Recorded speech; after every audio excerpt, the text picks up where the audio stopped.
할렐루야. 최한건 목사입니다. 우리가 전 시간에 예수님께서 이렇게 말씀하여 주셨습니다. 나는 그 말씀하신 내용들을 묵상하면서 마지막에 우리가 함께 있을 동안만이라도 함께 빗속을 걸어가자 하시면서 우리의 손을 잡고 걸어가시는 예수님의 모습을 마지막으로 말씀을 마쳤습니다.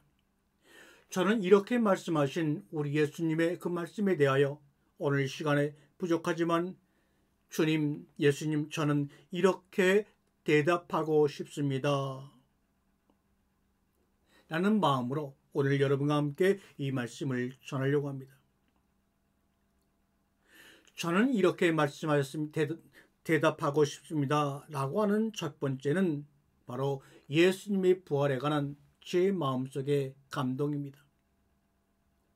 제가 다시 강조해서 말씀드리고자 하는 것은 예수님께서 십자가에서 죽으심으로 죽음을 정복했다는 사실입니다.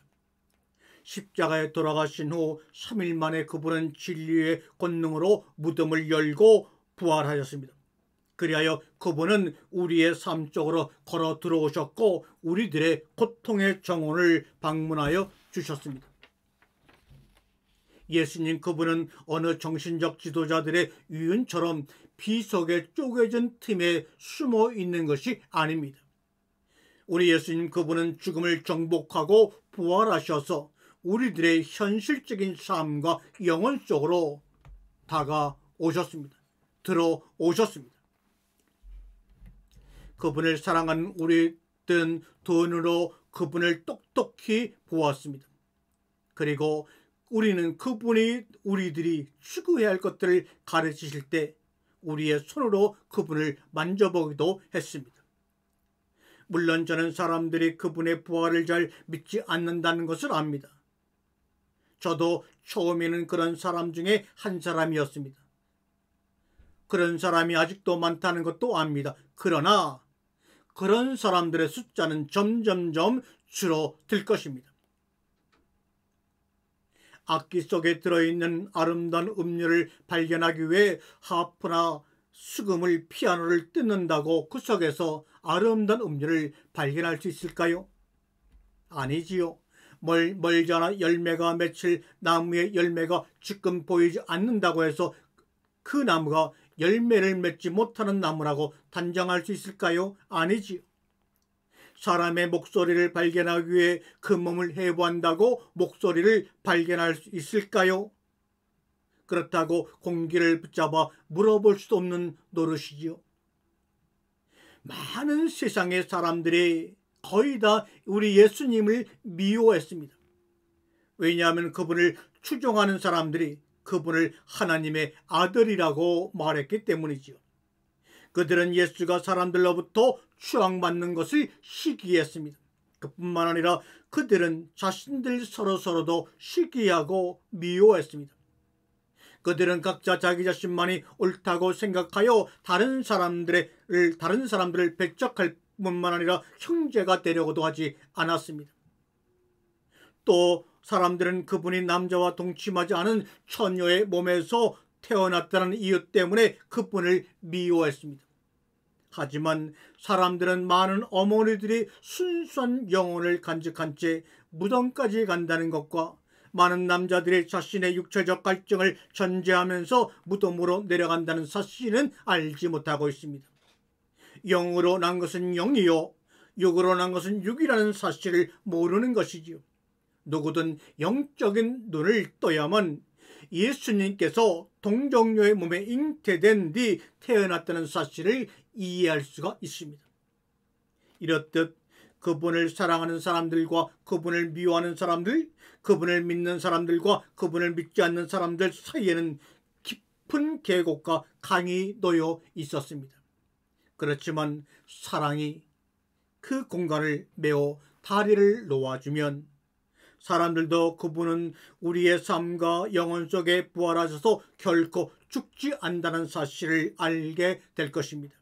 그리고 우리가 하나님의 자녀인 것처럼 그분도 하나님의 아들이었음과 우리가 최초에 지압이 없이 대지에 태어났듯 그분은 처녀의 몸에서 태어났음을 알게 될 것입니다. 믿음은, 이 믿음이라고 하는 것은 사실의 전 단계이며 힘입니다. 대지가 대지를 믿지 않는 사람들에게는 신령한 젖을 빨아들일 뿌리를 주지 않고, 공중이 공중을 믿지 않는 사람들에게는 높이 날아올라 시원함으로 가득 찬 공기를 마시게 할 날개를 주지 않는다는 것은 전혀 이상한 일이 아닙니다.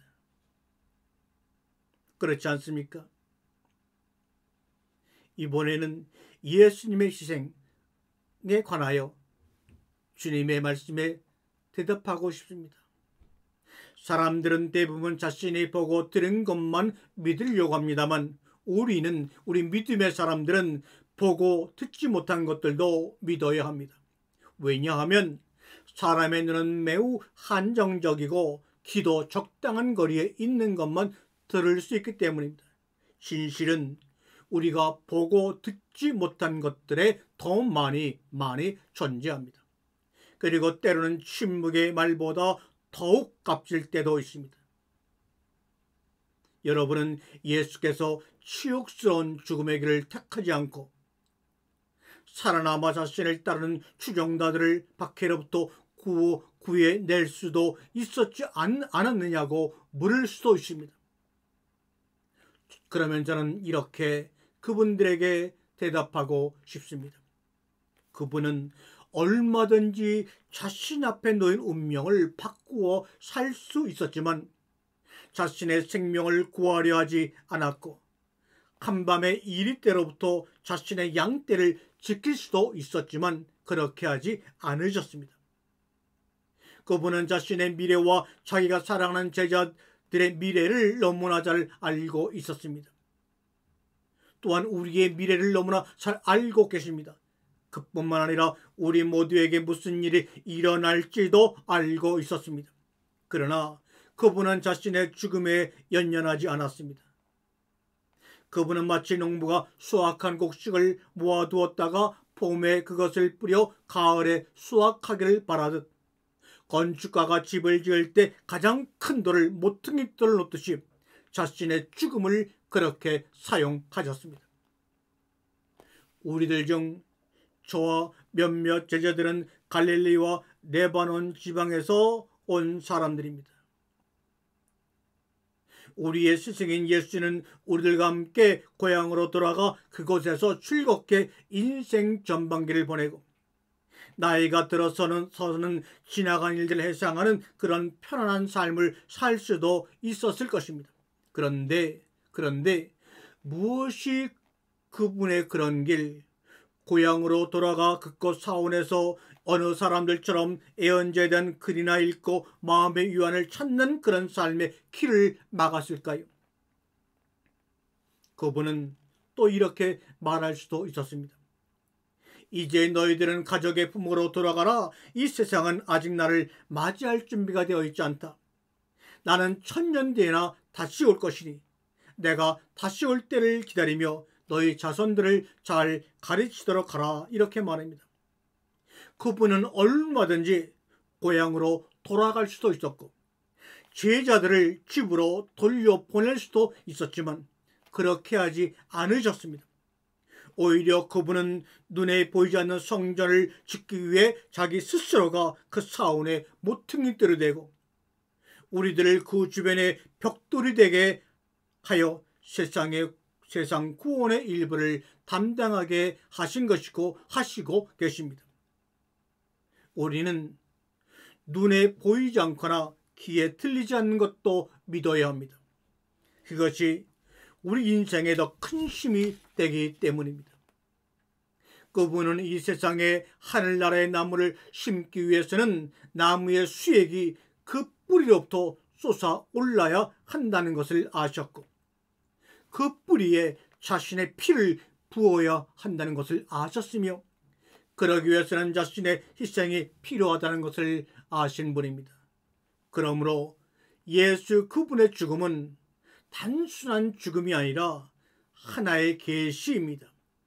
예수님께서는 우리에게 죽음으로 죽음으로 생명을 얻는 법을 몸소 가르쳐 주셨습니다. 너희가 선악을 알게 하는 나무의 열매를 먹으면 죽고 죽으리라는 말을 몸소 실천해 보여주시고 열매 맺으셨습니다. 죽고 죽으리라. 죽고 죽으리라. 만일 예수께서 힘없는 사람들을 멀리하고 야신가들을 모아 자신의 왕국을 세웠다면 그분은 그분의 능력으로 일시적으로는 이 지상의 일부를 지배하는 왕이 되었을 것입니다. 그러나 그분은 그것을 원치 않으셨고 그래서 죽음을 피하지 않으셨던 겁니다. 그분의 말씀대로 오직 모든 것을 주는 자만이 모든 것을 얻을 수 있습니다. 모든 것을 주는 자만이 모든 것을 얻을 수 있습니다. 저는 이제 사랑하는 성도, 형제, 자매 여러분께 묻고 싶습니다. 진정으로 예수를 죽인 자는 누구입니까? 로마의 군인들입니까? 아니면 유대의 제사장들입니까? 로마의 군인들도 유대의 제사장들도 그를 죽이지 않았습니다. 온 세상이 우리의 죄악이 그분을 언덕 위 십자가 고통 위에 못 박은 것입니다. 그리고 이제는 온 세상이 그분의 보혈의 은혜 아래 놓여 있는 것입니다. 이러한 예수의 희생과 죽음은 바로 경이로움과 아름다움 그 자체입니다. 사람들은 모두 예수님의 신성에 관해 이야기하지만 저는 오늘 여러분께 제가 바라본 나사렛 예수의 직관력에 대해 말씀하고자 합니다. 우리와 함께 계실 때 그분은 늘 경이로움이 가득 찬 눈으로 우리와 우리가 사는 세상을 바라보셨습니다. 그분의 직관력의 안목은 언제나 새롭고 창조적이어서 이 세상의 모든 것들을 그분의 신선한 눈으로 맑고 투명하게 바라보셨지요. 그리고 그분은 아름다움의 비밀에 대해 누구보다 잘 알고 계셨던 것 같습니다. 세상의 모든 것들로부터 아름다움을 발견해냄으로써 생겨나는 마음의 평화와 사랑의 샘솟음에 늘 놀라워하셨으니까요. 그분은 항상 이 땅에 첫 발을 내디딘 사람이 첫날을 맞이하는 것처럼 하루하루를 그렇게 살아내셨습니다. 그런 반면 우리의 안목은 어떻습니까? 우리의 안목은 오랜 인습에 의해 습관에 의해 한없이 둔해지고 무감각해졌습니다. 그래서 한한 대낮에도 이 세상의 아름다움을 보지 못합니다. 그리고 귀도 무뎌지고 귀도 닫혀버려서 제대로 듣지 못하고 간절히 손을 뻗어도 무엇 하나 제대로 잡을 수가 없습니다. 아라비아 향이 가득한 방에서도 우리는 일상의 간습에 취해 있어 그 향을 제대로 느끼지 못하고 있습니다. 오늘도 이 말씀을 통해 여러분의 심령과 여러분이 있는 공간관 속에 아름다운 향이 뿌려지고 있는데 여러분은 그것을 맡고 계십니까? 우리는 우리의 의식 속에서 항업 무렵 자신의 밭에서 일을 마치고 집으로 돌아가는 농부의 아름다운 모습을 보지 못하며 양치기 소년이 자신의 양떼를 몰고 가며 부는 피리의 아름다운 소리를 듣지 못하며 우리의 팔을 뻗어 해질녘 하늘의 아름다운 노을을 만지지 못하며 샤론의 장미 향기 역시 가득 받아들여 호흡하지를 못하고 있어요. 이처럼 우리의 안목과 의식은 간습에 매여 눈이 가려졌습니다. 오래전부터 전통으로 내려오는 하나님께 대한 제사는 하나님과의 만남이 아니라 그저 반복되는 관습과 행사와 예배일 뿐입니다. 그리고 우리의 의식 속에는 눈에 보이는 왕국의 왕만이 왕일 뿐입니다. 그렇지 않습니까? 우리의 귀는 손으로 직접 혀를 튕겨 보기 전에는 그 하프 소리를 듣지 못하며 우리의 눈은 마치 올리브나무 같아서 자신의 삶에서 뛰어노는 어린 아이들의 순진함을 제대로 보지 못합니다. 우리는 구체적인 설명이 있는 말만 알아들으며 침묵 넘어 숨겨진 말은 알아듣지를 못합니다. 그리고 진실의 직면에도 진실을 보지 못하며 경청하는 것 같지만, 아멘하는 것 같지만 제대로 알아듣지 못하고 있습니다. 우리는 매일 습관처럼 일하고 먹고 마시는 일에만 너무나 반복적으로 깊이 빠져있기 때문입니다. 바로 이러한 점이 나사렛 예수와 우리들 간의 작지만 큰 차이입니다. 목사인 제가 예수 그리스도 그분과 함께하며 겪은 바로 그분의 직관력은 끊임없이 날마다 늘 새로운 것을 만들어 내었으며, 그분이 마주하는 세계는 늘 새롭고 아름다운 세계인 것 같았습니다. 이를테면 우리에게는 갓난 아기의 옹알거림이 단지 옹알거리는 소리로 들리지만, 예수 그분에게는 그것이 인류의 외침으로 들리는 것 같았고, 우리의 눈에는 미나리 제비 한 포기가 그저 하나의 풀뿌리로 보였지만, 예수 그분의 눈에는 하나님을 향한 하나의 경외감이었던 것을 저는 깨닫고, 그저 그분의 그리움으로만 오늘도 충만함으로 이 시간을 마치고자 합니다. 아멘.